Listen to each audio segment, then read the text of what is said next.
അങ്ങനെ ജോലിയൊക്കെ കഴിഞ്ഞ് വന്ന് വൈകുന്നേരം ഇതാണ്ട ബാഗൊക്കെ ഓരോ ഭാഗത്തേക്ക് ചാടിയിട്ട് എന്താ രാവിലെ ഇട്ട ഡ്രസ്സ് പോലും മാറ്റാതെ അടുക്കളയിൽ കയറിയിട്ടാ. ഒന്നാമത്തെ കാര്യം സമയമില്ലാത്തത് കൊണ്ട് മാത്രമല്ല, നമ്മുടെ മഴ കാരണം കറണ്ട് ഉണ്ടാവില്ല. അപ്പോൾ ഫുഡ് കഴിക്കണമെങ്കിൽ നേരത്തെ കാലത്തെ ഉണ്ടാക്കണം. അപ്പോൾ ചെറിയ തോതിൽ മഴയൊക്കെ ഉണ്ടായിരുന്നു.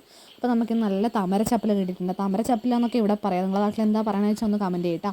ഈ എല്ലാന്ന് വെച്ചാൽ മഴക്കാലത്ത് ഉണ്ടാകുന്ന ഒരു സാധനമാണ്. പറമ്പിലൊക്കെ കാണും. ഇത് ഒരെണ്ണം ഉണ്ടെങ്കിൽ തന്നെ പിന്നത്തെ കൊല്ലാമത്തേക്ക് അതുപോലെ കാട് പോലെ വളരുന്ന സാധനമാണ്. കണ്ടത്തിൻ്റെ വയലിലിട്ടൊക്കെ ഉണ്ടാവും. അത്യാവശ്യം നമ്മുടെ നാട്ടിൻ പുറത്തൊക്കെ അധിക സ്ഥലങ്ങളിലും കാണാൻ പറ്റുന്ന ഒരു ഇലയാണ്. ഒരുപാട് ഔഷധ ഗുണങ്ങളും കാര്യങ്ങളൊക്കെ ഇലയാണ്. ഇത് കണ്ടാൽ തന്നെ ചിലർക്കത് പഴമക്കാർക്കൊക്കെ, അതായത് പഴയ അമ്മമ്മമാർക്കൊക്കെ അടിപൊളിയായിട്ട് എന്താ തോരനൊക്കെ വെക്കാൻ അറിയുന്നത്. ഞാനൊക്കെ ഇത് പഠിച്ചതെന്ന് വെച്ച് കഴിഞ്ഞാൽ ശരിക്കും പറഞ്ഞു കഴിഞ്ഞാൽ കല്യാണം കഴിഞ്ഞ് പോയ വീട്ടിലെ അമ്മയമ്മ, അതായത് അമ്മയാണ് നടത്തെ ഇത് ആദ്യമായിട്ട് പരിചയപ്പെടുത്തുന്നത്. അങ്ങനെയാണ് ഞാൻ ഇതിനെക്കുറിച്ച് അറിയുന്നത് തന്നെ. അപ്പോൾ അത് ചെറിയ തോതിൽ ചെറിയ സൈസായിട്ട് നമ്മളെ മുരിങ്ങയിലൊക്കെ അരിയണ പോലെ അരിയണം.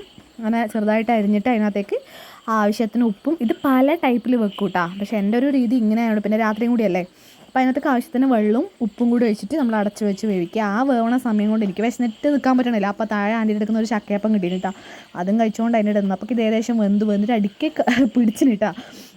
അപ്പോൾ അതിനകത്തൊക്കെ തേങ്ങയും പിന്നെ വെളുത്തുള്ളിയും കൂടി ഒന്ന് ചതച്ചിട്ട് കൊടുത്തിന്. എന്നിട്ട് ലാസ്റ്റ് നമ്മളെന്താ വെച്ച് കഴിഞ്ഞാൽ പിന്നെ കാന്താരി മുളകൊക്കെ ഉണ്ടെങ്കിൽ പൊടിച്ചിട്ടാട്ടോ, അതൊന്നും ഉണ്ടായിരുന്നില്ല.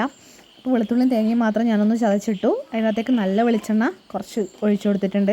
അതിൻ്റെ സ്മെല്ല് തന്നെ അടിക്കുമ്പോൾ നല്ല എന്താ പറയുക, ഇത് മാത്രം മതി കറി. പിന്നെ നമ്മൾ മീൻ കറി ഉണ്ടായിരുന്നു, കുറച്ച് നത്തലുണ്ടായിരുന്നു, അതും കൂടി ഉണ്ടായി. അപ്പോൾ ഇത്രയൊക്കെയാണ് രാത്രിയൊക്കെ ഇന്നത്തെ പരിപാടി. അപ്പോൾ നാളെ ഞായറാഴ്ച ആയതുകൊണ്ട് ബാക്കി കാര്യങ്ങൾ നാളെ ഇടാം കേട്ടോ. അപ്പോൾ എല്ലാവരും ഫുഡൊക്കെ കഴിക്കുക. ടാറ്റാ.